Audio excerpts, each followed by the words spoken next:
vraiment très populaire. C'est Dieu qui tient la terre dans sa main, comme une vie dépend dans sa main.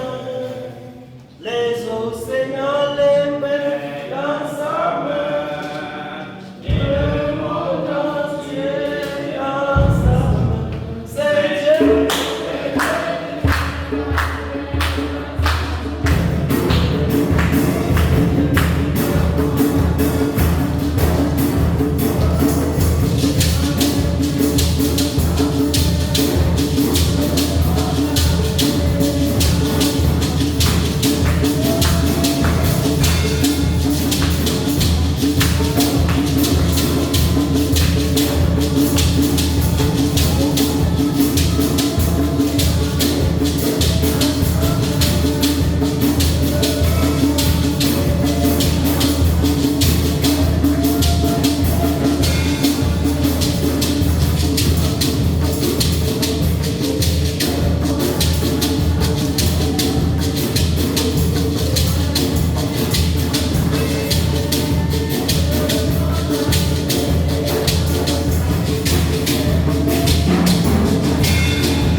Alléluia. Nous ouvrons par le cantique 455.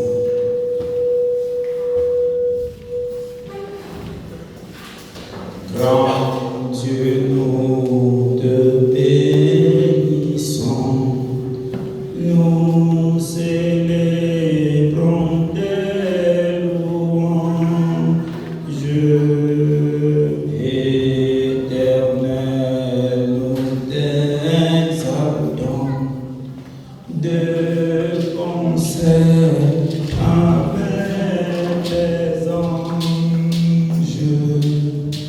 et prosternés devant toi, nous t'adorons, ô grand roi, et prosternés devant toi, nous t'adorons, ô grand Dieu.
Nous te sommes infiniment reconnaissants. Merci Seigneur pour tes hauts faits dans nos vies. Père tendre et secourable, durant cette semaine, c'est toi qui nous as gardés. De bout en bout, tu as pris soin de ton héritage, Seigneur. Nous te disons grandement merci. Beaucoup ont commencé la semaine avec nous. Seigneur, aujourd'hui, ils sont passés de vie à trépas. C'est toi qui prends soin d'Israël. Tu nous guéris de nos maladies. Seigneur, tu nous assures la parfaite sécurité. Nous te disons grandement merci. Merci pour cette matinée de victoire, Seigneur, où tu reprends la joie dans nos cœurs, en nous permettant une fois de plus d'être dans ta maison pour célébrer ta grandeur. Nous te disons grandement merci, car c'est un honneur d'être en ta présence, Seigneur. Que la louange, l'honneur, la majesté te soient seuls donnés au nom de Jésus. Père tendre et secourable, nous sommes venus dans ta maison t'adorer, te célébrer, Seigneur, et bénéficier de ta grâce. Assiste-nous pleinement du début jusqu'à la fin. Que par le Saint-Esprit, Seigneur, tu anéantisses tout esprit qui n'honore pas ton saint nom. Au nom de Jésus, Dieu de gloire, Dieu de toute bonté, assiste-nous pleinement, Seigneur. Au nom de Jésus-Christ, notre Sauveur. Amen. Amen. Je suis satisfait en Jésus. Je suis satisfait. Son amour pour moi,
Alléluia.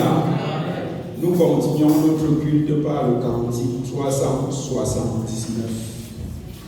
Avançons-nous joyeux, toujours joyeux, vers le pays de tous les bienheureux, vers la demeure où Jésus pour nous prie. Marchons, marchons, c'est la notre patrie. Avançons-nous joyeux, toujours joyeux, vers le pays de tous les bienheureux. Cantique 379. Chant. Avançons-nous joyeux, toujours joyeux, vers le pays de tous les bienheureux, vers la demeure où Jésus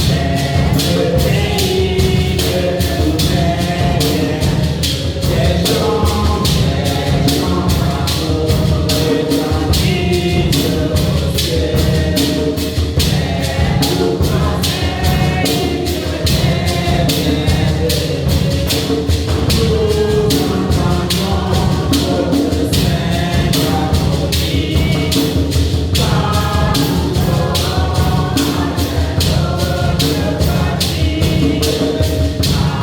prie. Marchons, marchons, vers la notre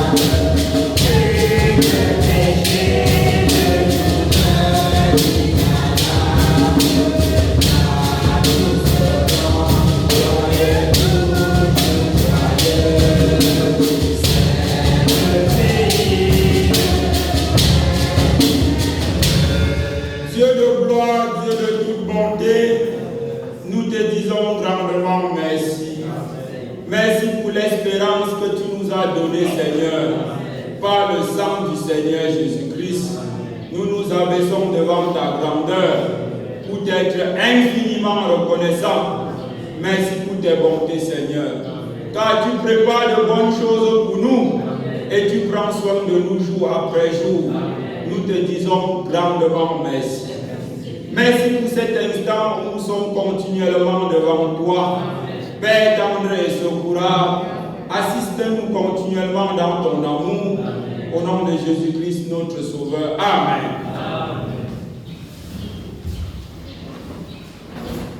Il vient bientôt, mon sauveur vient bientôt. Attendons le Seigneur, car il vient bientôt. Jésus-Christ vient bientôt, mon sauveur vient bientôt. Attendons le Seigneur, car il vient bientôt. Jésus-Christ vient bientôt, mon sauveur vient bientôt.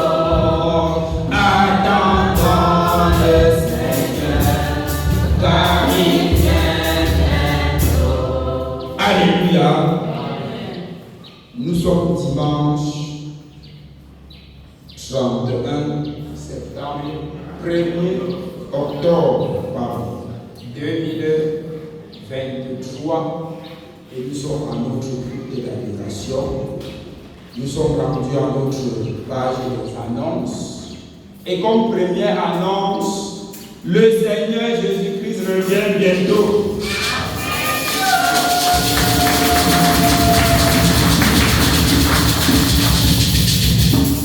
Alléluia. Mes bien-aimés, le Seigneur Jésus-Christ revient bientôt pour nous chercher. C'est pour ça que nous avons chanté tout à l'heure. Avançons-nous, joyeux, toujours joyeux, vers le pays de tous les biens. Parce que nous attendons avec assurance l'avènement du Seigneur Jésus. C'est notre raison d'être dans la maison de Dieu. Mais chacun doit se poser la question, si le Seigneur revenait donc maintenant, quel serait mon sort? Quel serait mon sort? Est-ce que mes œuvres sont bonnes devant le Seigneur? Est-ce que j'ai déjà pardonné à mon frère? Est-ce que j'ai déjà demandé pardon à mon frère pour tout le mal que je lui ai fait? Est-ce que je persévère comme le Seigneur Jésus-Christ veut? Est-ce que je travaille pour hâter l'avènement du Seigneur? Nous devons nous poser toutes ces questions. Parce qu'à cause d'une petite chose comme ça, nous pouvons être laissés. Alléluia. C'est très important, mes bien-aimés. L'avènement du Seigneur est quelque chose de certain. Nous attendons cela avec assurance. Mais chacun doit se poser cette question. C'est une question très importante. Même pendant ce culte, pendant que la parole va sortir, nous devons continuer à nous poser cette question. Que si le Seigneur venait maintenant, pendant qu'on est en train de méditer sa parole, quel serait mon sort? C'est les religieux qui ne se préoccupent pas de l'avènement du Seigneur Jésus-Christ. Ils ne croient même pas, parce qu'ils disent que depuis longtemps qu'il a dit qu'il vient, il est où alors? Mais c'est cela notre raison d'être. Alléluia. Et nous devons travailler pour ne pas manquer l'avènement du Seigneur Jésus-Christ. Même quelqu'un dans la maison de Dieu qui n'a pas le Saint-Esprit, il doit s'arrêter pour avoir le Saint-Esprit. Parce que le Saint-Esprit, c'est le sceau de la rédemption. C'est le gage de notre salut. Quand un bien-aimé reste sans Saint-Esprit et ça ne lui dit rien, ce n'est pas normal. Alléluia. Ce n'est pas normal. Parce que si le Seigneur revient, tu n'as pas l'assurance, tu n'as pas le sceau, tu n'as pas le cachet. Même quand les lettres arrivent à la poste, on met le cachet avant d'avancer. Alléluia. Une lettre qui n'a pas le cachet, on met d'abord à côté, on examine pourquoi ça n'a pas le cachet. Donc même un bien-aimé qui n'a pas le Saint-Esprit, c'est pas bon. Il doit chercher le Saint-Esprit avec la torche. Chercher. Et le Saint-Esprit n'est pas difficile à avoir. Il faut seulement se dépouiller. Alléluia. Il faut seulement se dépouiller. Enlever le vieux manteau. Demander pardon au Seigneur. Jésus veut nous donner le Saint-Esprit rapidement. Parce qu'il sait qu'à tout moment il peut revenir et il veut sauver tout le monde. Jésus n'attire pas quelqu'un dans sa maison pour qu'il aille en enfer après. Non. Quand Dieu t'attire, c'est parce qu'il veut te sauver. Pour preuve, dans ta famille, peut-être tu es le seul à croire. Tu leur expliques même n'importe comment, ils ne comprennent pas. Alléluia. Ce n'est pas pour s'amuser que Dieu t'a attiré dans sa maison. Maintenant, rester sans Saint-Esprit, c'est problématique. C'est problématique. Rester calme dans la maison de Dieu sans Saint-Esprit, ce n'est pas normal. Même les baptisés du Saint-Esprit qui t'appellent frère, ce n'est que par abus de langage. Alléluia. C'est que par abus. Je peux même dire que c'est à la limite de tromper. Je peux dire ça, que c'est à la limite de tromper. De maintenir dans une consolation, dans une illusion, alors que le Seigneur Jésus-Christ revient bientôt. Prendre ce qui lui appartient. La parole de Dieu dit, celui qui n'a pas l'Esprit de Christ ne lui appartient pas. Donc il fallait, ça c'est le point d'entrée. Il ne faut pas seulement qu'on dise, le Seigneur Jésus-Christ revient bientôt, et on se lève, on applaudit. Non. Alors qu'il y a les bien-aimés qui n'ont pas le Saint-Esprit. Ça ne se paye pas. Avoir même une paire de chaussures est plus difficile qu'avoir le Saint-Esprit. Alléluia. Par rapport à une paire de chaussures, il faut que tu travailles, tu programmes la fin du mois. Après, le patron ne te paye même pas. Tu renvoies encore au mois prochain. Alors que le Saint-Esprit, Dieu dit que du haut des cieux, il regarde les fils de l'homme pour voir qui est intelligent et qui le cherche. C'est-à-dire, il balade ses yeux pour dire qui veut le Saint-Esprit aujourd'hui, qui le cherche, et il ne voit personne. Tous sont pervertis, tous sont égarés, tous sont dans la distraction. Donc il ne faut pas seulement qu'on se lève, qu'on applaudit, alors qu'il y a les bien-aimés qui n'ont pas le Saint-Esprit. C'est pas bon. Il faut que quand le Seigneur Jésus-Christ revienne, que nous tous nous ayons l'assurance de la vie éternelle. Alléluia. Qu'il n'y ait pas des gens qui doutent, qui sont perplexes de l'avènement du Seigneur, qui se posent des questions ou qui sont malheureux. Non.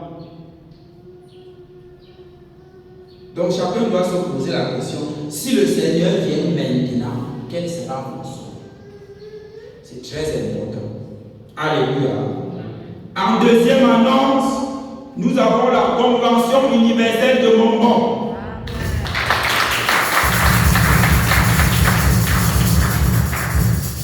Alléluia.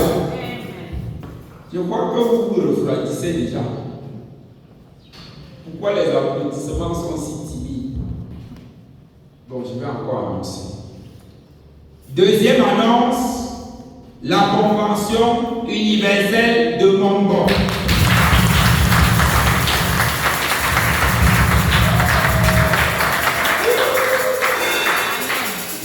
Alléluia. Mes bien-aimés, du 22 au 25 décembre 2023, nous serons encore à Montbon. Pour louer notre Dieu, pour vivre les prémices du ciel, pour voir nos frères qu'on n'a pas vus depuis 1 an, et voir comment les uns ont grandi, d'autres ont eu les cheveux blancs entre temps, et on se réjouit. Alléluia. C'est ça. La vie du chrétien est certainement comme ça, comme bonjour, comme certaines personnes le disent. Nous préparons la Convention universelle de Montbon dans la sérénité, dans la confiance, parce que c'est une certitude qu'il y aura la Convention. Et la Convention sera très belle. Alléluia. Nous devons savoir cela. Voir même certaines personnes qui sont en paix. On a dit, il y aura la Convention. Nous devons être des annonciateurs de la Convention. Alléluia. Parce que c'est un rendez-vous incontournable pour un chrétien. Quand quelqu'un ne parle pas à la Convention, il a abandonné la foi. On ne doute pas à ce niveau. On ne doute pas. Quand quelqu'un ne parle pas à la Convention, il a abandonné la foi, c'est-à-dire il n'y a pas d'autres réflexions à faire. Il a abandonné la foi, tout simplement. Les hommes peuvent chercher à expliquer l'inexplicable. Alléluia. Sous le ministère de l'explication du livre, la Convention est incontournable pour un chrétien. Donc nous devons préparer cela avec fermeté et les contributions sont attendues.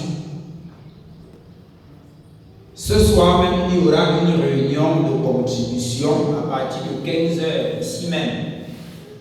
Donc chacun doit venir avec sa part de contribution puisque le temps presse. Et en troisième annonce, nous avons la retraite préconventionnelle de Badandé qui ira du 13 au 15 octobre 2023. Et surtout que le 14, il y aura assemblée générale. Alléluia.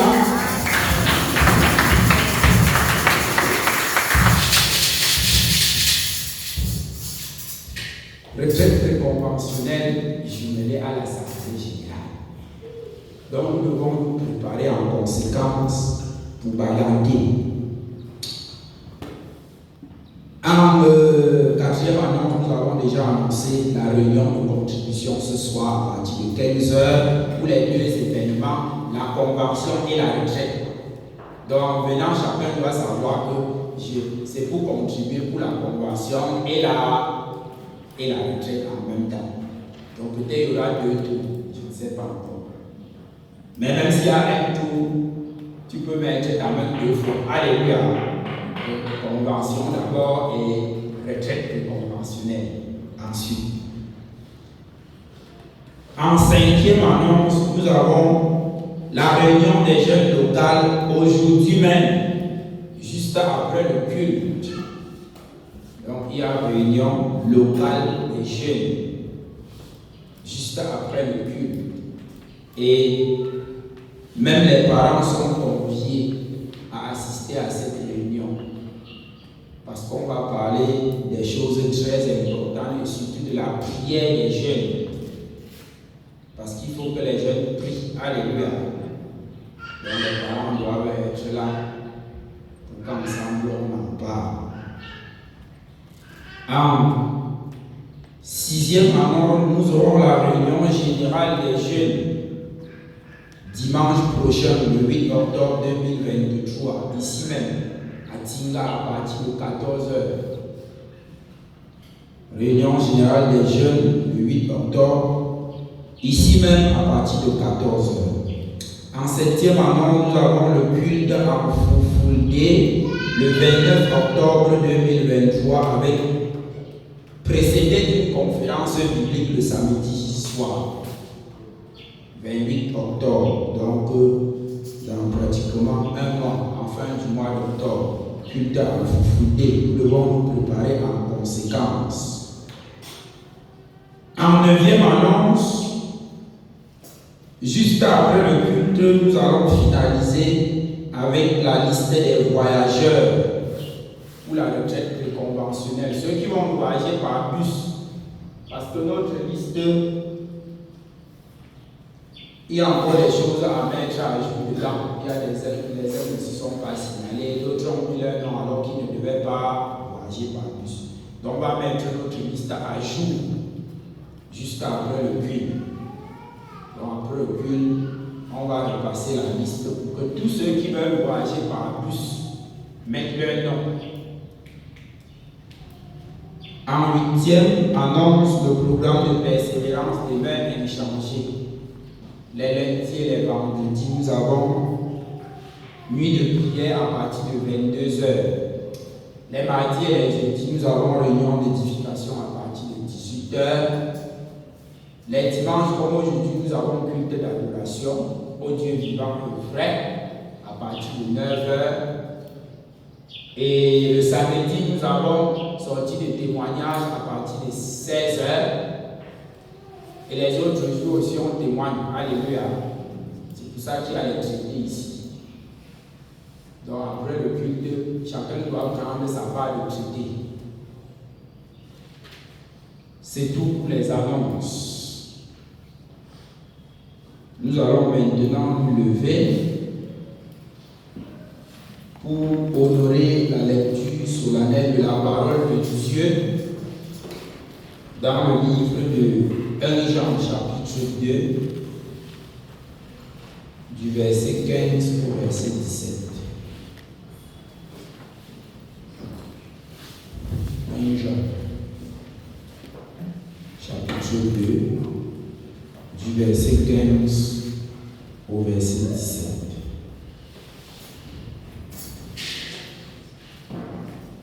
N'aimez point le monde, ni les choses qui sont dans le monde. Si quelqu'un aime le monde, l'amour du Père n'est point en lui. Car tout ce qui est dans le monde, la convoitise de la chair, la convoitise des yeux et l'orgueil de la vie, ne viennent point du Père, mais vient du monde. Et le monde passe, et sa convoitise aussi. Mais celui qui fait la volonté de Dieu demeure éternellement. Que le Seigneur se serve de ce message pour nous instruire au nom de Jésus-Christ. Amen. Amen. Nous chantons le 355. Adieu, mon désastre. Tu ne me verras plus. Je m'avance vers le ciel. Jésus. Cantique 355, nous chantons avec concentration et méditation. Cantique 355, chant. Adieu, mon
magistrat, Dieu des armées, nous te disons grandement merci. merci Seigneur. Merci toi qui nous as fait sortir du milieu de cette génération perverse et corrompue Amen. pour faire de nous des enfants d'adoption. Amen. Nous nous abaissons devant ta grandeur, Seigneur, Dieu. pour contempler cet amour envers les misérables. Amen. Père tendre et secourable, Amen. voici la première lecture de ta parole qui vient d'être faite. Amen. Seigneur, explique-la nous que par le Saint-Esprit, tu ouvres continuellement notre compréhension. Amen. Dieu de gloire, Dieu de toute bonté, Seigneur. assistez-nous pleinement, Seigneur. Amen. Au nom de Jésus-Christ, notre Sauveur. Amen. Amen.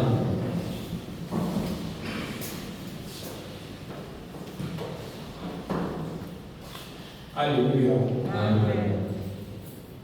Mes bien-aimés, le Seigneur voudrait nous parler en cette matinée de l'amour du monde. L'amour du monde. L'amour du monde nous éloigne de Dieu. Par le thème de notre parole. L'amour du monde nous éloigne de Dieu.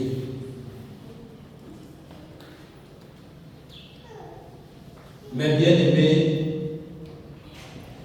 le monde c'est quoi? Lorsque le Seigneur dit n'aimez point le monde, il s'agit de quoi? Est-ce que ça veut dire que maintenant je ne dois plus même aimer même quelque chose? Rien. Je vais même regarder le port de fleurs si ça va seulement m'énerver. Est-ce que ça veut dire que quand je vais regarder le monde, ça va seulement m'énerver? Est-ce que c'est ça? Le monde, c'est quoi? Le monde, c'est le système de vie des hommes d'aujourd'hui. Le monde, c'est le système de vie des hommes d'aujourd'hui. C'est ce système-là. Quand la parole de Dieu nous parle du siècle présent, c'est-à-dire ce que nous vivons maintenant, parce que le siècle à venir, c'est lorsque le Seigneur Jésus-Christ viendra nous enlever pour la félicité éternelle.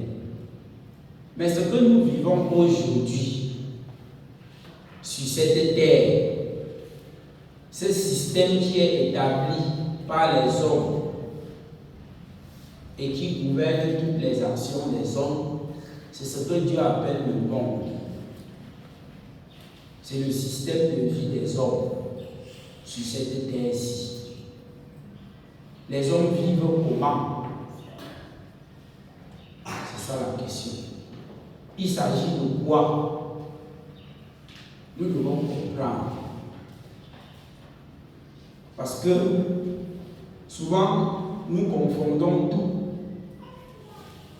Le Seigneur voudrait qu'on comprenne bien ce que c'est que le système de vie des hommes de ce monde. Ce qui meuble leur quotidien, ce qui les conduit, ce qui conditionne leurs actions à tous les niveaux. C'est ça le système de ce monde. Les choses qui régissent la vie sur cette terre. Quand nous ne connaissions pas l'évangile, nous avions un idéal. Même dans nos familles, on nous avait dit comment la vie se vit sur cette terre. Alléluia. Même par rapport à nos parents, on voyait comment la vie doit se vivre. Les uns disaient que dans notre famille, c'est comme ça. Dans notre coutume, c'est comme ça. Chez nous, c'est comme ça. Et maintenant, la société a aussi établi une manière de voir les choses. Par exemple, tu vas voir dans le monde, quand un jeune naît, par exemple, il y a certaines étapes à gravir dans la vie. Il sait que bon, peut-être à 3 ans, je vais aller à l'école. On va me remplir des connaissances et d'ivresse qui généralement ne sont que parfois un tissu de mensonges. Alléluia. Amen. Parce que parfois très loin de la volonté de Dieu, mais qui régissent ce monde. On se conforme à ça pour marcher dans ce monde. Après, c'est qui va chercher du travail. Peu importe les moyens par lesquels il doit trouver le travail, l'essentiel c'est qu'il doit trouver le travail. Alléluia. Amen. Après ça, peut-être, il va se marier. Après, il va avoir, peut-être, il y a dans certaines familles, on sait qu'on n'a pas plus de 2 enfants. Il y a d'autres familles, on sait qu'on a peut-être 3 ou 4 enfants. Jusqu'à quand l'enfant grandit, c'est que, tu vois, c'est automatique, le système de vie de ce monde. Il sait qu'après, il va construire sa maison. Peu importe les moyens, même s'il arrache le terrain du voisin, c'est l'aboutissement qui compte. Il va construire sa maison. Et ensuite, peut-être il va payer sa petite voiture. Ensuite, s'il voyage, s'il part encore en Europe, c'est le bonus. Et ensuite, il meurt. Et on dit qu'il a réussi sa vie. Alléluia. Amen. Voilà le système de vie de ce monde. Dans chaque culture, il y a ça. Mais quand tu examines de bout en bout, il n'y a pas la volonté de Dieu dedans. Alléluia. Amen. Tu vois rarement là où on excelle la volonté de Dieu. Tu vois rarement là où Dieu trouve son compte. On ne te parlera pas du Saint-Esprit, comme on a parlé tout à l'heure. Ça ne fait pas partie du système de ce monde. On ne te parlera pas. On ne te dira pas que frère, il te faut le Saint-Esprit. On ne te dira pas que frère, il te faut les dons du Saint-Esprit. On ne te dira pas que frère, il te faut ceci. Ça ne fait pas partie du système de ce monde. Le monde a son système.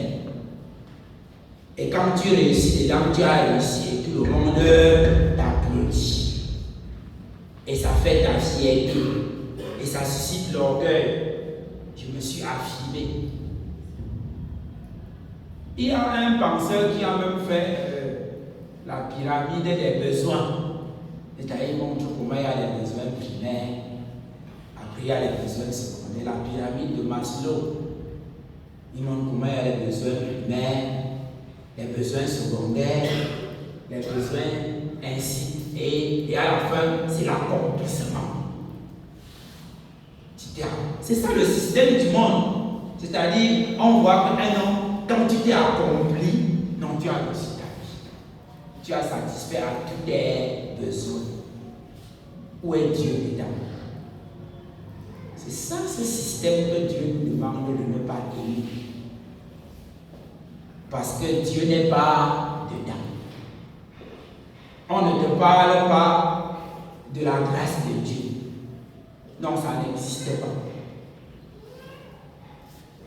Pour avoir un poste de travail quelque part, c'est-à-dire on ne regarde que ce qu'on a, peu importe les moyens. Alléluia. Amen. C'est ça le monde. Dieu nous demande de ne pas aimer ça. C'est ça le monde. Il ne s'agit pas que maintenant, tu vas maintenant. Parce que si on n'aime pas la terre, Dieu n'a pas dit n'aimez pas la terre. Alléluia. Parce que si on n'aime pas la terre, si on va maintenant même seulement s'envoler pour ne même pas toucher la terre. Mais il dit n'aimez pas le monde, ce système. Même quand nos enfants partent à l'école, il y a une philosophie qu'on donne à l'école.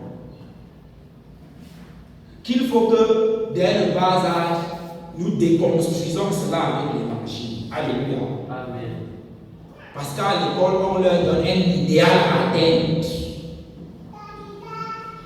Et si l'évangile ne vient pas rapidement pour déconstruire cela ou pour implanter rapidement les vraies notions de la vie selon Dieu, ils vont s'égarer dans ce système. Et leurs cœurs vont s'attacher à ce système qui ne cause que le malheur de l'homme et qui éloigne l'homme de Dieu davantage. C'est de ça que le Seigneur voudrait que nous nous éloignons, que nous n'aimons pas, que quand nous voyons comment les hommes vivent dans ce monde, que nous ayons le dégoût. Dis que je n'aime pas le monde, parce que chaque chrétien peut dire je n'aime pas le monde. Si tu demandes à n'importe quel chrétien, frère, tu aimes le monde? Non, je n'aime pas le monde. Non, il ne s'agit pas de ça. Ce n'est pas les actions, ce n'est pas ton attitude que tu montres si tu aimes le monde ou pas. Ce n'est pas seulement en disant que je n'aime pas le monde. Non. Il y a des hommes qui ont vécu sur cette terre qui n'ont pas aimé le monde. Ils travaillaient comme nous. Ils avaient même des belles voitures plus que les nôtres. Ils étaient plus riches que nous. D'autres plus pauvres que nous. Des hommes de toute nature. Mais par leur vie, ils ont montré qu'ils n'aiment pas le monde. Le système de ce monde les dégoûte. C'est de cela que Dieu parle. Mais bien aimé, chaque fois que nous avons les yeux rivés sur les choses du monde, nous nous vidons spirituellement. C'est automatique. Parce que le système du monde ne vient pas de Dieu. Et si nous aimons ce qui ne vient pas de Dieu, automatiquement, Dieu ne peut pas être content. Comprenons ce que le Seigneur dit, oui. N'aimez point le monde. Il dit, n'aimez point le monde. C'est-à-dire, n'aimez jamais le monde. Dieu n'a pas dit pas le monde. Parce que souvent, nous n'aimons pas le monde. Il y a parfois, on regarde le monde, si ça nous fait mal jusqu'on pleure même. Parfois, on prie à la nuit de plus, à pleurer même. Parce qu'on voit que le monde est méchant. Mais après, le lendemain, on retombe dans notre travers. Non, Dieu n'a pas dit n'aimez pas le monde. Il a dit de temps en temps. Alors, quand je n'aime pas, c'est que demain je peux aimer. Alléluia. Il dit n'aimez point, c'est-à-dire il ne doit avoir aucun prétexte pour aimer le monde, le système de ce monde. Aucun prétexte. Rien dans le cœur du chrétien ne doit l'amener un jour à aimer ce qu'on fait dans ce monde. Quand le chrétien devait regarder ce monde en tout temps, ça devait être une charge pour lui. C'est pour ça que l'apôtre Paul dit que je suis pressé de toutes parts. Je veux m'en aller parce que vraiment la mort m'est un. Il voit comment quitter ce monde de misère est un deuil pour lui. Parce qu'il a la haine du système de ce monde. Et il voit qu'il souffre dans ce monde. Le chrétien devait avoir la même pensée. C'est cette pensée qui, lorsqu'elle t'anime, démontre véritablement que tu n'aimes pas le monde. N'aimez point, jamais, que regardant ce qui se passe dans ce monde, que notre cœur ne s'attache à cela d'aucune manière. Voyons comment j'ai ce monde, que notre cœur ne s'attache à ça d'aucune manière. Voyons comment les hommes font pour s'enrichir. Voyons comment les hommes font pour avoir le pouvoir. Voyons les relations des hommes avec leurs frères. Ça doit provoquer seulement de la détresse en nous. De la détresse seulement. Mais bien aimé, la vraie attitude de quelqu'un qui n'aime pas quelque chose, ce n'est pas la passivité. Ce n'est pas seulement qu'il se tait. Non. Même si on vient, si je viens par exemple, je prends par exemple un habit que le frère s'il n'aime pas, je veux porter sur lui. Sa réaction sera immédiate. Alléluia. Amen. Il va pas se taire. Il va dire non. Parce qu'il a de l'aversion contre cette chose-là. Quand on a de l'aversion contre quelque chose, on ne se tait pas. Quand on se tait, c'est être tout simplement complice de ce qui se passe. Alléluia. Amen. Ceux qui ont eu la haine de ce monde ne se sont pas tus. Ils ne se sont pas tus. Lisons la parole de Dieu dans Hébreux. Oui. Non, dans 1 Corinthiens 7.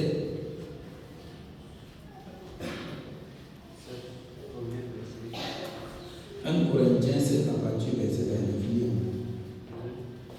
Oui. Oui. À partir du verset 29. Voici ce que je dis, frère, c'est que le temps est court. Non, pas à 2 Pierre, chapitre 2. 2 Pierre, chapitre 2, excusez-moi. Ceux qui n'ont pas aimé ce monde, ils ne se sont pas tus. Par leurs actions, ils ont montré à Dieu que nous souffrons, que nous sommes attristés du système de ce monde. Ils ne se sont pas tus. 2 Pierre 2 à partir du verset 5. Oui. S'il n'a pas épargné l'ancien monde, Oui. mais s'il l'a sauvé, Oui. s'il a sauvé Noé, S'il a sauvé Noé, oui. lui, huitième, Oui. ce prédicateur de la justice. Alléluia. Amen. Mais bien aimés, comprenons bien, au temps de Noé, La terre était corrompue. tous les hommes étaient corrompus comme aujourd'hui. C'était un désordre total. Le système du monde était dégoûtant comme aujourd'hui. La parole de Dieu nous dit que Dieu n'a pas épargné ce monde-là. Comme également ce monde va être détruit. Mais il y avait un homme au milieu de Noé qui ne s'est pas tué. Alléluia. Amen. La parole de Dieu nous dit un prédicateur de la justice. Un prédicateur de la justice. Qui dénonce le mal là où il y a le mal. Noé ne passait pas son chemin. Noé ne disait pas que la paix est bien. Alléluia. Noé était un prédicateur de la justice. Noé n'était pas indifférent. La preuve que le système de ce monde nous dégoûte, c'est quand nous dénonçons le mal qu'il y a autour de nous. Voilà la preuve devant Dieu que nous sommes attristés par ce monde. C'est quand on prêche l'évangile. C'est quand on dénonce ce qu'il y a autour de nous. Que ça, ce n'est pas bien. Ça, ce n'est pas bien. Ça, ce n'est pas bien.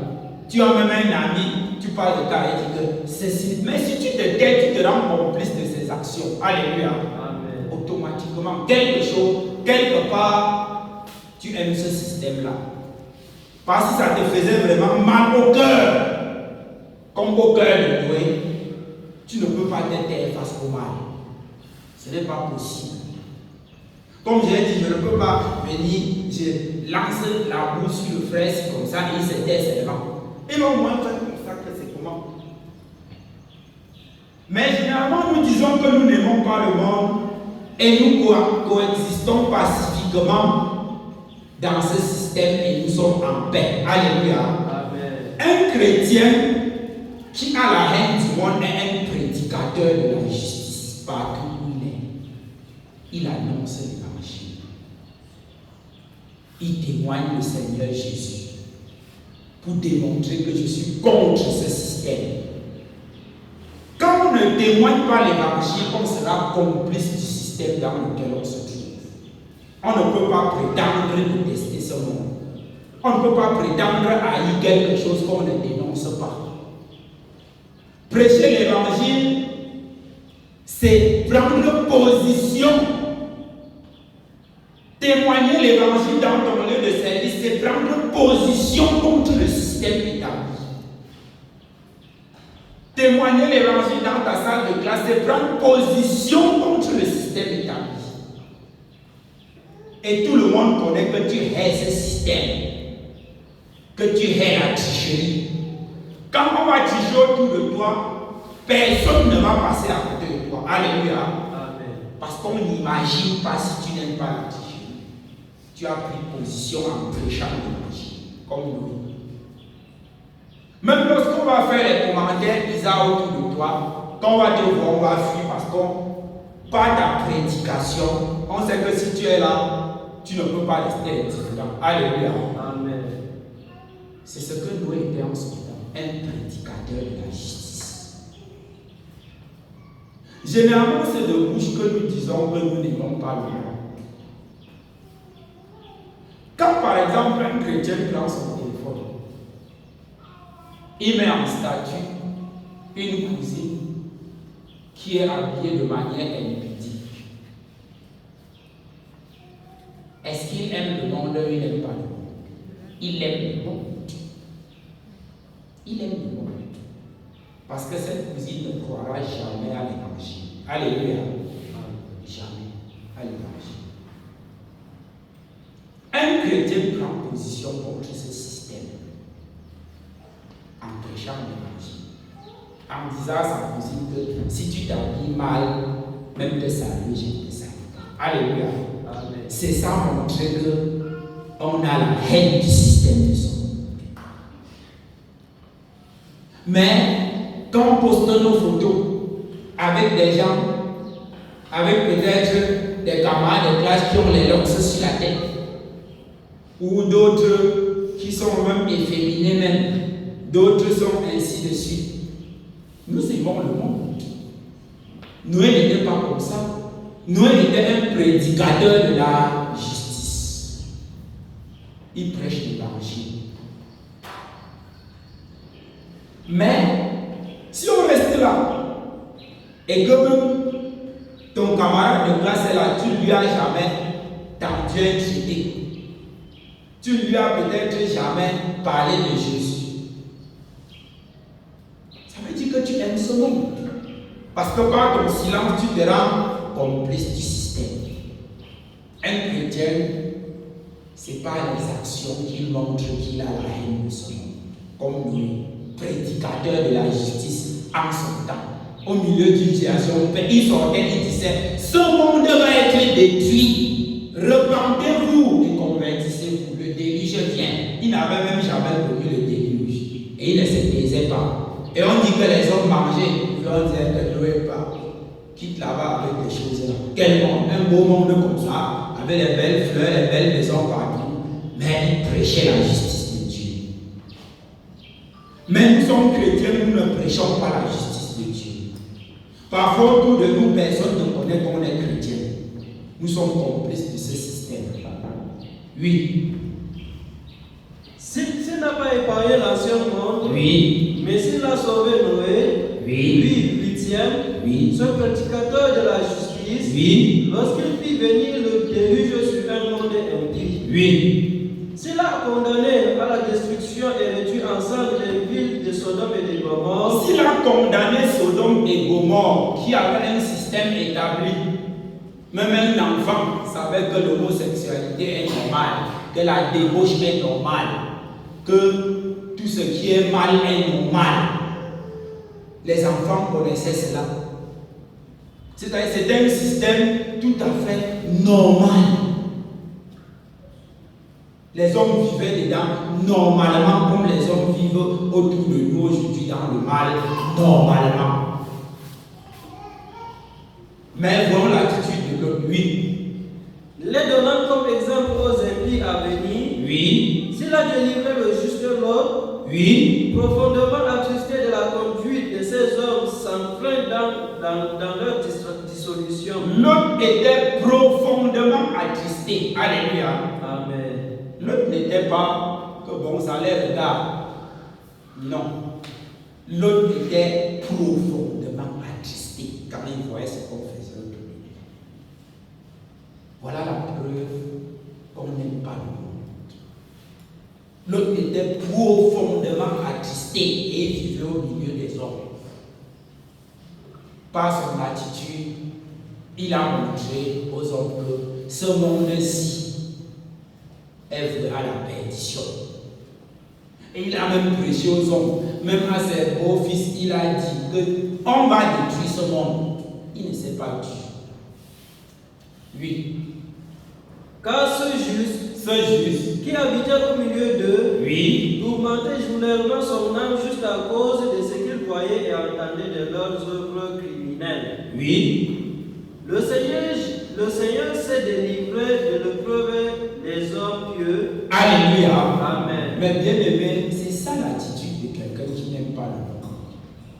C'est ça l'attitude de quelqu'un qui n'aime pas le monde. Profondément attristé, tourmenté parce qu'on voit tout.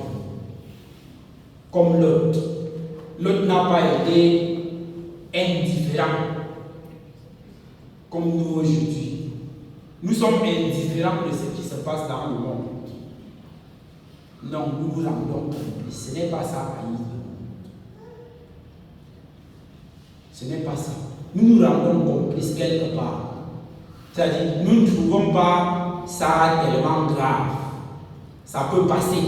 C'est-à-dire, ça passe dans notre tête. Non. Noé n'a pas conçu ça. C'est pour ça qu'il était profondément attristé chaque jour. Profondément attristé. Et ça faisait que chaque jour, il est devant Dieu en train de parler à Dieu des hommes, de ce système. Il prie, Seigneur, qu'est-ce qui se regarde? La preuve que nous n'avons pas la même aversion en nous, c'est que nous prions rarement pour le monde. Alléluia. Rarement. Très rarement. Nous pouvons peut-être prier pour la voiture, prier pour ceci. Mais prier que Seigneur, c'est qu'elle vit autour de nous comme ça, comme l'autre faisait. Sentir le dégoût. Ça provoque à aller pleurer devant Dieu. C'est-à-dire, l'autre, je ne sais pas, quand on lit l'histoire de l'autre, je ne sais pas si l'autre pouvait même prier sur ça, pour que Dieu lui donne une voiture. Alléluia. Amen. C'est pas. C'est-à-dire qu'il était profondément attristé, tourmenté. Donc quand il tombait devant Dieu, il ne priait que pour le monde. Que Dieu regarde, ça c'est quoi? Il y a l'injustice, il y a ceci, il y a ça, tout est en désordre. Il n'a même pas le temps de penser à autre chose. Alléluia. Amen. Et c'est ça qui devait être le travail de chrétien. C'est même ça qui a été le travail des chrétiens de l'Église primitive. Parce que leur part, c'était prêcher la justice de Dieu au milieu des hommes. Parce qu'ils voyaient ce monde comme la mort. C'est ça qui devait être la pensée du chrétien. Mais quand cette pensée ne nous habite pas, nous nous accoutumons.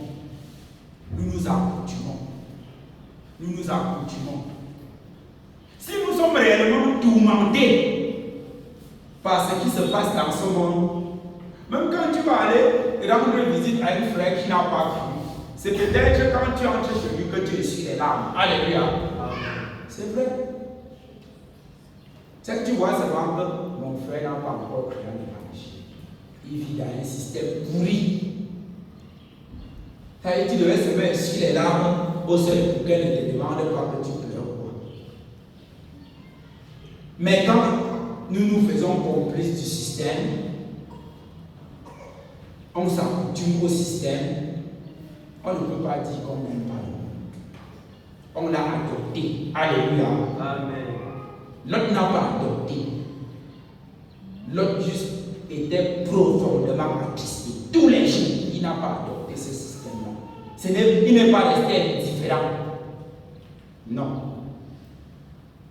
Il n'est pas resté indifférent. Oui, rentre le texte de base. Si quelqu'un aime le monde, Oui. L'amour du Père n'est point en lui. Alléluia. Amen. Si quelqu'un aime le monde, l'amour du Père n'est point en lui. C'est ça. Si à un moment donné, on trouve des bonnes choses dans le système de ce monde, c'est qu'il n'y a pas l'amour du Père. C'est automatique. automatique. Si à un moment donné, nos yeux commencent à briller, si on commence à voir quand même que les hommes font quelque chose de bien dans leur manière de vivre, c'est qu'il y a un problème. C'est qu'il n'y a pas l'amour du Père en nous. On aime déjà le système de ce monde. Ça ne nous dit plus rien. Ça nous laisse indifférents. Et c'est pour ça que la spiritualité diminue de jour en jour au milieu de nous. Parce que nous nous accoutumons au système de ce monde. Et l'amour de Dieu disparaît petit à petit dans nos cœurs. On sent qu'on est plus plein de l'amour de Dieu. Parce que petit à petit, on embrasse ce système. Petit à petit, on embrasse ce système. On ne trouve pas grand chose à le dire. On ne prêche pas l'évangile. On trouve des bonnes choses quand même, selon nos pensées. Mais en examinant toutes choses minutieusement dans ce monde, avec la parole de Dieu, il n'y a rien de bon. Alléluia. Amen. Parce que quand une chose a une mauvaise source, devant Dieu, c'est une abomination. Tout dans le monde a déjà, la source est déjà datée. Parfois, même apparemment, ça peut ressembler à quelque chose. Mais en examinant minutieusement, tu verras qu'on a piétiné la parole de Dieu quelque part. Mais généralement, nous nous limitons aux apparences et nous trouvons que non, le système de ce monde est une abomination devant Dieu. C'est automatique. L'amour de Dieu disparaît petit à petit de nos cœurs parce que nous nous accoutumons aussi petit à petit avec ce système. Et ça tue l'amour de Dieu dans nos cœurs. Chaque fois que tes yeux vont aimer quelque chose dans ce monde, tu vas trouver que c'est quand même bien. Au point où tu ne peux pas prêcher l'évangile, l'amour de Dieu t'arrive petit à petit dans ton cœur. Tu vois que même la manière de prier, ce n'est plus ça. Même la manière d'être zélé pour l'évangile, ce n'est plus ça. Quand tu apprécies déjà quelque chose, tu ne peux plus prêcher l'évangile. Alléluia. Amen. Si tu trouves déjà qu'il y a quelque chose de bon dans ce monde impie, tu ne peux plus avoir le zèle pour l'évangile du Seigneur Jésus. C'est plus possible. Parce que même ce païen qui ne connaissent pas, tu as apprécié ça hier. Tu as dit non. Jésus n'a trouvé rien de bon sur cette terre. Même quand on a dit que voir les belles constructions. Jésus ne s'est pas arrêté aux carreaux qui sont jolis, non. Il a vu plus loin que ça. Alléluia. Amen. Et il a connu que bien que ces maisons sont belles, elles seront détruites. Parce que la source n'est pas selon la volonté de Dieu. Beaucoup de maisons sont le fruit de la corruption, le fruit des terrains arrachés. Le chrétien va au-delà de l'apparence. Alléluia. Amen. Mais le diable nous amène à nous limiter à l'apparence et on commence à aimer le monde. On commence à trouver que les maisons sont belles. Une maison belle avec l'argent volé tourmente le chrétien. Une maison belle avec quelqu'un qui ne croit pas en Jésus tourmente le chrétien. Une maison belle avec des habitants qui vivent dans la mondanité tourmente le chrétien. Alléluia. Ça tourmente le chrétien. Comme l'homme. Jésus a vu les maisons. Il ne s'est pas arrêté à ce que nous voyons souvent. On apprécie. Jésus a poussé la réflexion loin. Et il a dit à ses disciples qu'il ne restera pas pierre sur pierre. Alléluia. Amen. Tout ça sera détruit. Parce qu'il n'y a rien de bon dans le monde. C'est pour ça qu'il avait le zèle de l'évangile. Si le diable nous amène à trouver quelque chose de bon dans le monde, le zèle de l'évangile s'éteint en nous. Alléluia. Automatiquement, le zèle de l'évangile s'éteint. Et c'est un piège dans lequel le diable est en train de pousser tous les chrétiens dedans. Et le zèle de l'évangile s'éteint petit à petit. Petit à petit. l'amour de Dieu baisse. L'amour de la prière baisse. L'amour de la méditation à la parole de Dieu baisse. Si quelqu'un aime le monde, il n'y a plus l'amour du Père en lui. Il force tout maintenant. Même pour prier, il force seulement. Même pour donner un traité à quelqu'un, il force seulement. Même pour méditer, il force seulement. Ce n'est plus cet élan-là. Ce n'est plus cette dégoût du monde qui l'amène à se réfugier dans la parole de Dieu. Quand l'autre tombait devant Dieu pour prier, voyons à quel point son cœur était tourmenté, il pouvait prier pendant même une journée, il ne s'arrête pas. Pourquoi nous n'arrivons pas à prier 5 minutes devant Dieu sans dormir? Parce que nous avons l'amour du monde. Alléluia. Amen. Parce que nous n'avons pas le chagrin que l'autre avait. Donc nous ne trouvons pas utile de nous réfugier dans la parole de Dieu. La parole de Dieu était le refuge de l'autre. Tourmenté par le monde, l'amour de Dieu est automatique dans le cœur. Tu vas prier bien devant Dieu. Tu vas méditer. Quand tu vas méditer, par la méditation, là, tu vas voir ça comme ton devant derrière. La prière, tu vas tomber devant Dieu, pleurer, prier pendant des heures sans dormir. C'est ça qu'il dit. Si quelqu'un aime le monde, il n'a pas l'amour du Père. Il ne peut plus rien faire de spirituel qui soit consistant. Alléluia. Amen. Tout sera pour remplir les formalités. Même la persévérance sera juste pour remplir les formalités. Venir à la nuit de prière, ça pour remplir les formalités.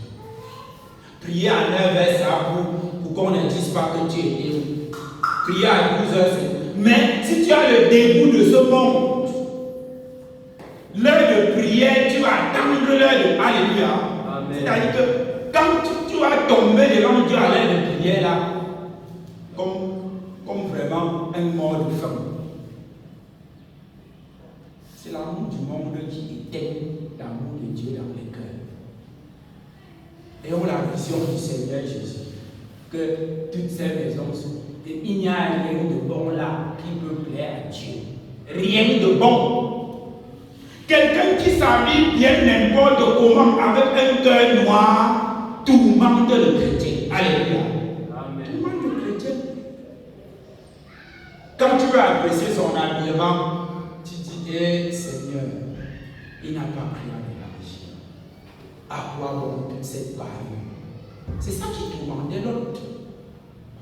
Mais quand nous réussissons à y plonger les regards au point de vouloir imiter,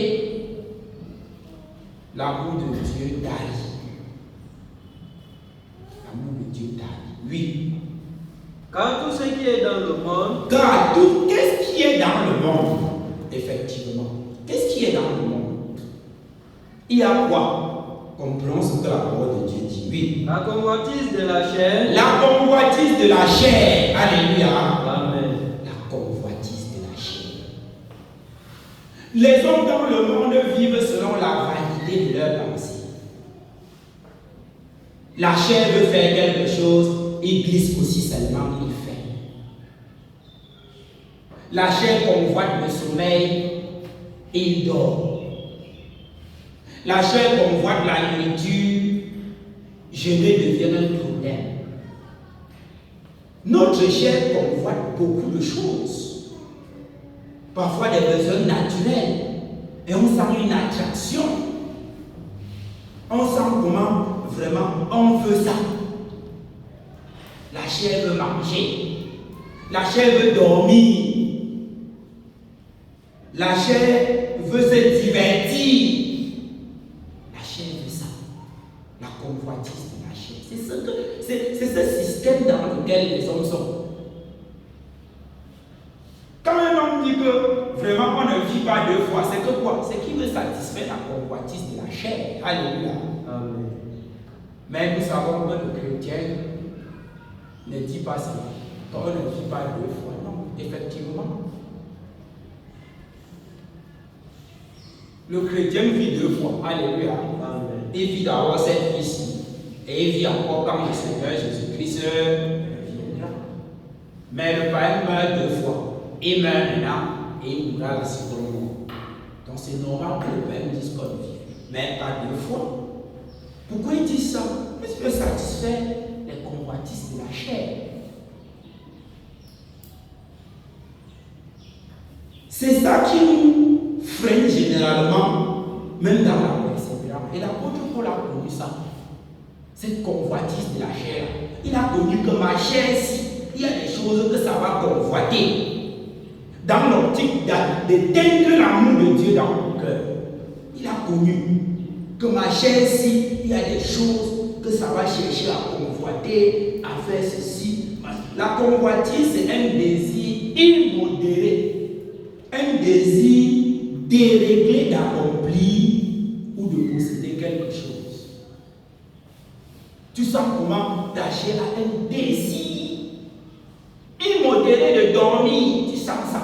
Comment ta chair veut dormir. C'est à peine si tu peux même résister.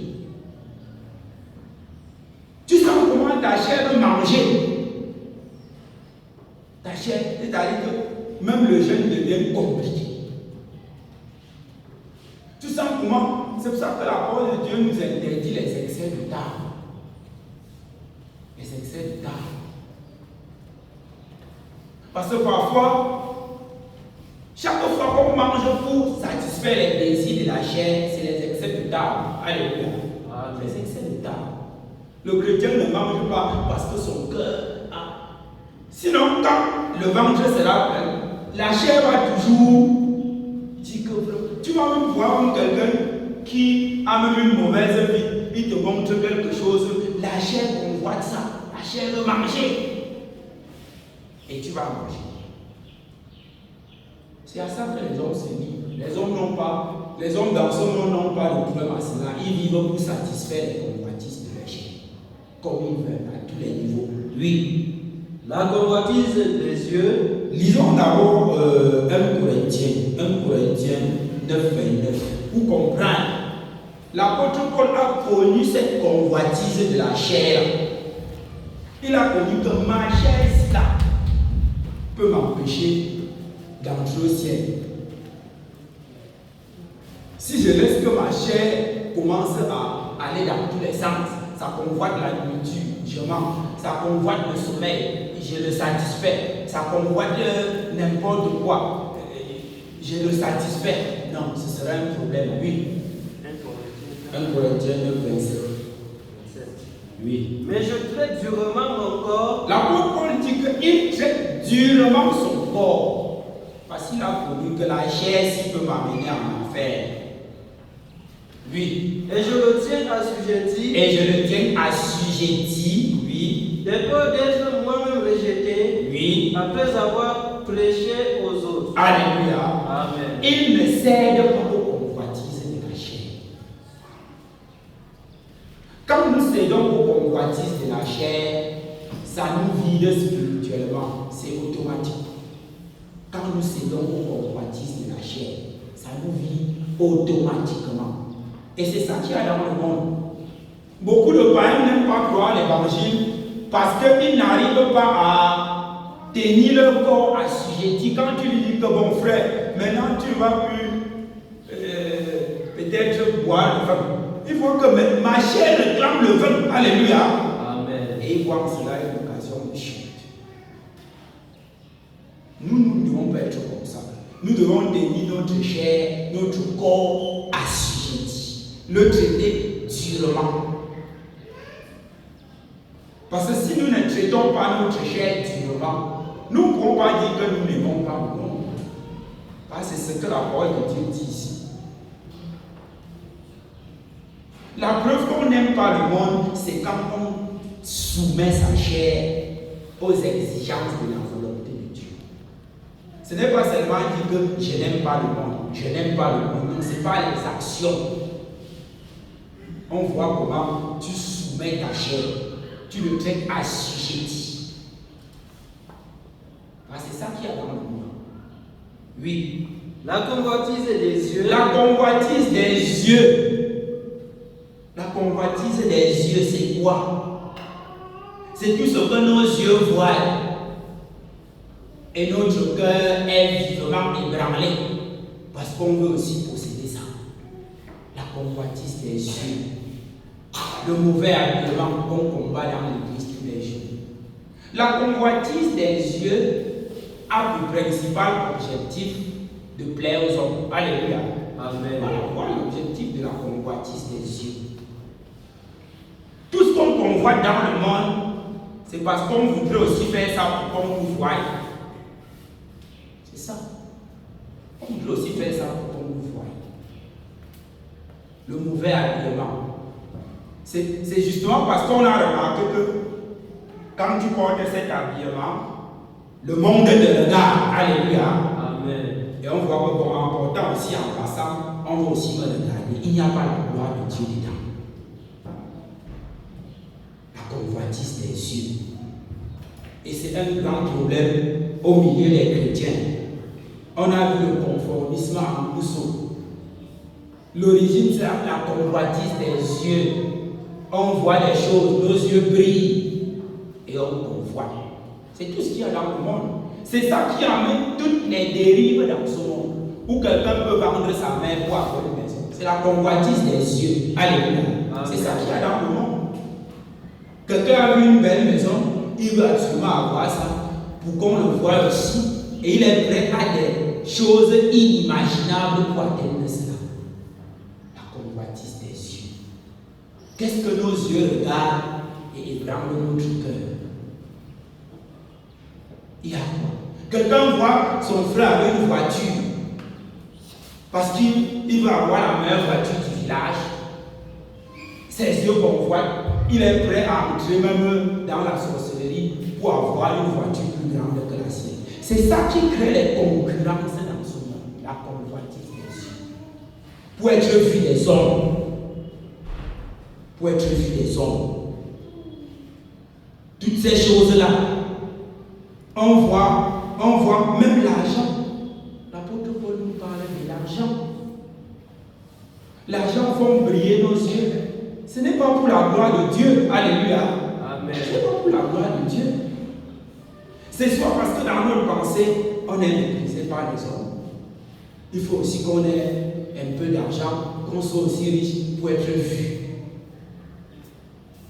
L'objectif, en tout cas, de la convoitise des yeux, c'est d'être aussi vu dans la société.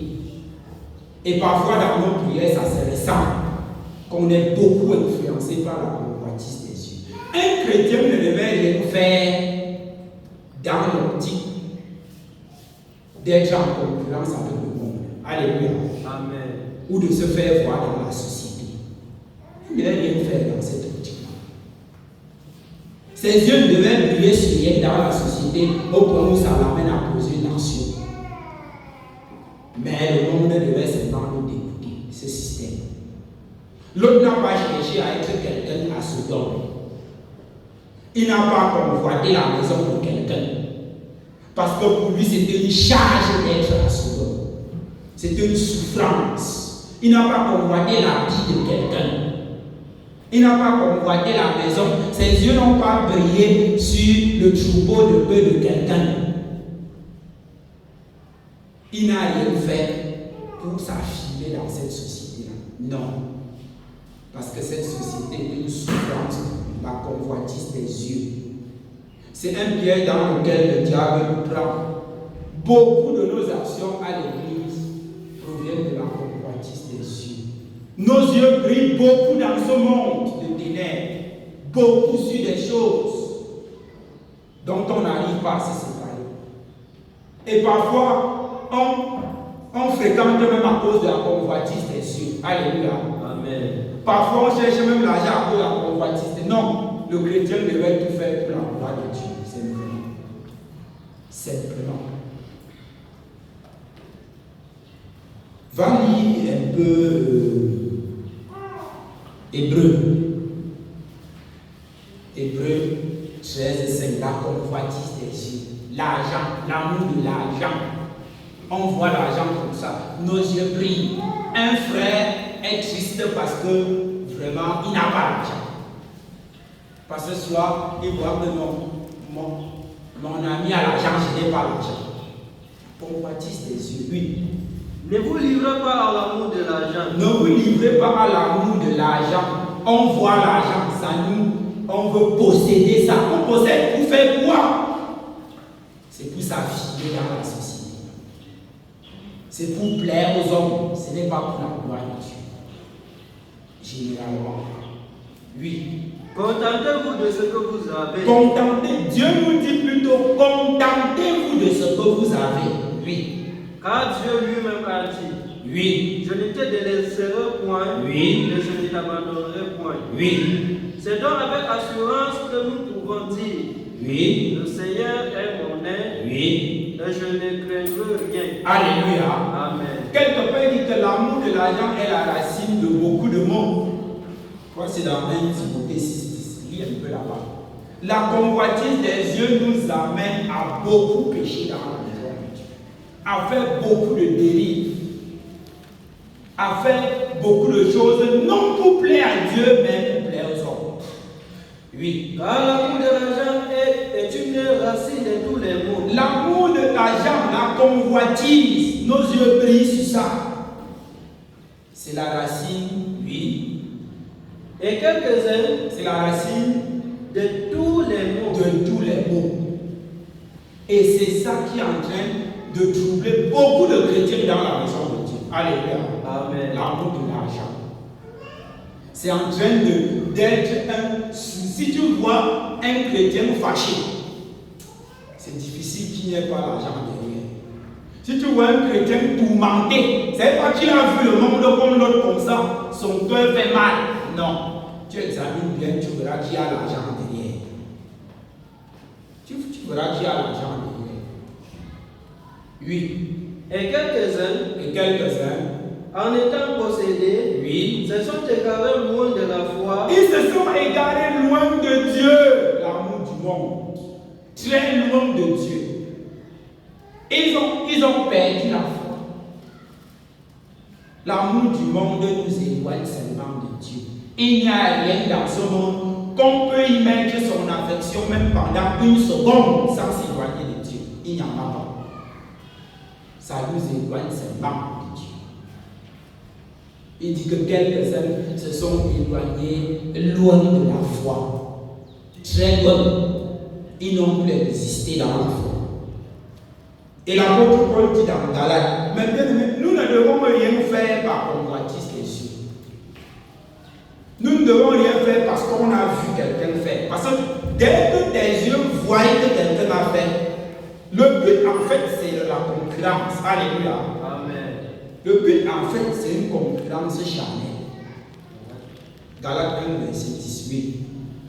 Et maintenant, Paul dit, et maintenant, oui. est-ce la faveur des hommes que je désire ou celle de Dieu? Pourquoi avoir la convoitise des yeux?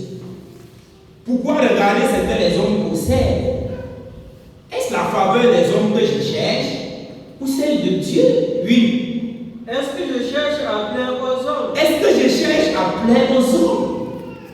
Si je plaisais encore aux hommes, Si je plaisais encore aux hommes, oui, je ne serais pas serviteur de Christ. je ne serais pas chrétien. Alléluia. Amen.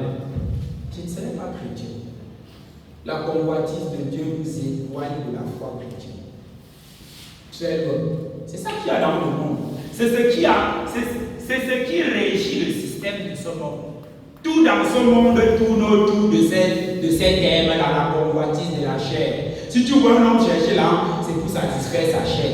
Manger bien, boire, dormir, être à l'aise dans sa retraite. Tout tourne autour de ça.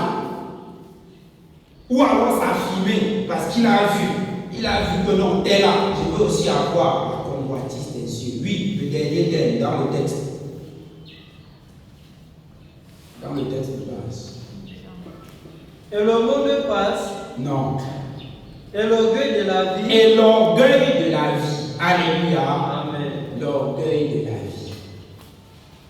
L'orgueil de la vie. Une haute estime de soi. L'orgueil, c'est lorsqu'on a une haute estime de soi, lorsqu'on est imbu de sa personne, lorsqu'on pense qu'on est quelque chose. C'est ça qui régit son monde. Tout aboutit à ça. Le système de ce monde, c'est ça. Les hommes travaillent pour qu'à la fin, ils puissent pousser les épaules. Alléluia. Amen. Que c'est bon, j'ai accompli. Je ne suis pas n'importe qui dans cette société. C'est à ça que les hommes travaillent pour. C'est ça qui conditionne le système de ce monde. Mais le chrétien ne doit rien faire pour se tirer une vaine gloire. Alléluia. Amen. Rien faire. Et ceux qui ont vécu dans ce monde, en ayant le dégoût de ce monde, n'ont jamais eu l'orgueil de leur propre personne. Ils n'ont jamais eu une haute estime de soi-même. Job dit que je n'ai jamais regardé mes biens comme ça et mon cœur s'est réjoui. Alléluia. Amen. C'est merveilleux. C'est-à-dire que même ses biens, frère, disons, Job combien là? Job 31, verset 24. C'est-à-dire, il ne voit rien de bon, même dans ses propres biens. C'est ça. Mais toi, chrétien, dès que tu payes ses mains, on ne peut plus te parler. Dès que tu payes une voiture, on ne peut plus te parler. Dès que tu payes, je ne sais pas, tu commandes. Dès que il y a même des gens qui, quand ils ont un diplôme, même le pasteur ne peut plus leur donner un conseil. Alléluia. Ça dit c'est même papier. Il n'a même pas encore le travail, il a seulement le diplôme. Le pasteur ne peut plus lui parler. Je ne suis plus n'importe qui dans l'assemblée ici. Non, Job n'a pas fait comme ça. Oui, verset 24. Si j'ai mis dans l'homme ma confiance, Job fait sa requête devant que si j'ai mis dans l'homme ma confiance, j'avais bon. Job était le plus riche de l'Orient. Il dit à Dieu que si j'ai mis dans l'homme ma confiance, il fait sa requête devant Dieu. Il est dans la souffrance. Il dit à Dieu que je n'ai jamais mis ma confiance dans l'homme. C'était pour moi comme, c'est-à-dire, je ne sais même pas. Comme rien. Oui. si j'ai dit alors, Si j'ai dit alors, tu es mon espoir. tu es mon espoir. Si je me suis réjoui de la grandeur de mes biens, Si je me suis réjoui, la grandeur de mes biens ne m'ont jamais rien dit. Mais nous, il y a une concurrence implicite, suinoise entre les chrétiens. Une concurrence suinoise entre les chrétiens. Non, Dieu n'a jamais fait ça. Oui. de la quantité des richesses que j'avais acquises. Zéro, c'était pas mon problème. Oui. Si j'ai regardé le soleil quand il brillait, Quand si j'ai regardé le soleil, quand il brillait, j'ai mis mon cœur sur ça. Oui. la lune quand elle s'avançait majestueuse, Oui. et si mon cœur s'est laissé séduire en secret, Oui. si ma main s'est portée sur ma bouche, Alléluia. Amen. Nous pouvons lire tout ça dans la raison. Job dit que non, ça n'a jamais fait l'objet que je vais dire que je me suis. Dans le monde, la pyramide de Maslow montre que quand tu atteins l'étape de Job là, tu t'es accompli. Alléluia. Amen. Tu es un homme accompli. Donc tu peux parler. Job dit que c'est zéro. Il ne voit pas ça. Mais beaucoup de chrétiens sont déjà accomplis dans la maison. Non. Non. Notre vie est cachée en Christ. Et ce que nous serons sera manifesté lorsque Christ apparaîtra. Alléluia. Amen. Il n'y a pas d'accomplissement sur la terre. Pour un chrétien, jusqu'il doit se frapper la poitrine, dit que je ne suis pas n'importe qui. Non. Un chrétien sait que la parole de Dieu dit qu'as-tu que tu n'as reçu. Et si tu l'as reçu, pourquoi est-ce que tu t'ennuies? Tu n'as pas connu cela, que j'ai reçu tout ça. Or, c'est ça le système de ce monde. C'est justement ça le système de ce monde. L'orgueil de la vie. Mais bien aimé, si la convoitise la convoitise des yeux, l'orgueil de la vie. C'est que nous ne pouvons pas prétendre que nous n'aimons pas ce monde.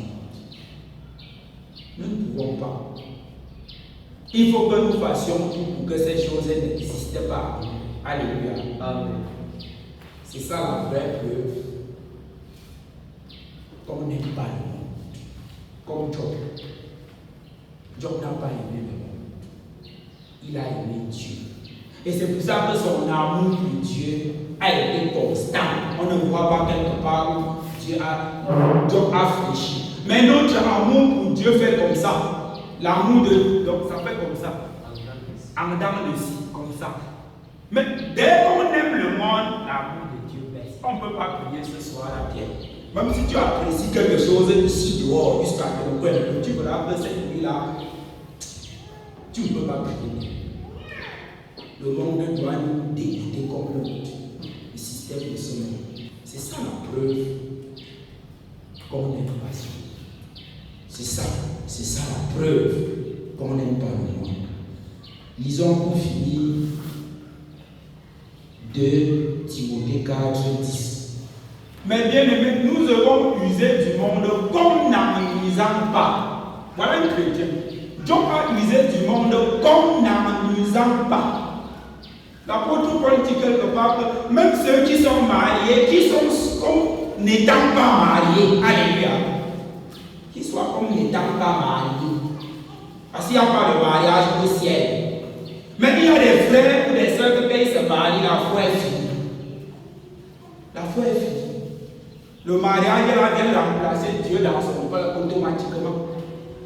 Automatiquement. Ça dit même quand il veut se marier, tu sens que mais le mariage, ce n'est pas simple dans le cœur du frère. Alléluia. Amen. Paul de Dieu dit que même ceux qui sont mariés soient comme n'étant pas mariés. Que ceux usons du monde comme n'en usant pas. Oui, pour finir, l'amour de ce monde est la principale cause de l'abandon de la foi. Quand quelqu'un abandonne la foi, c'est que l'amour du monde est entré. On n'abandonne pas la foi pour rien. Oui. Car Démas m'a abandonné. Démas a abandonné l'apôtre Paul. Démas qui était un chrétien qui soutenait l'apôtre Paul dans l'évangélisation. Il priait bien. Il dansait bien devant le Seigneur. Il témoignait l'évangile. Il faisait beaucoup de choses. Mais Démas a abandonné l'apôtre Paul. Pourquoi? Oui. Par amour pour le siècle présent. Par amour pour le siècle présent.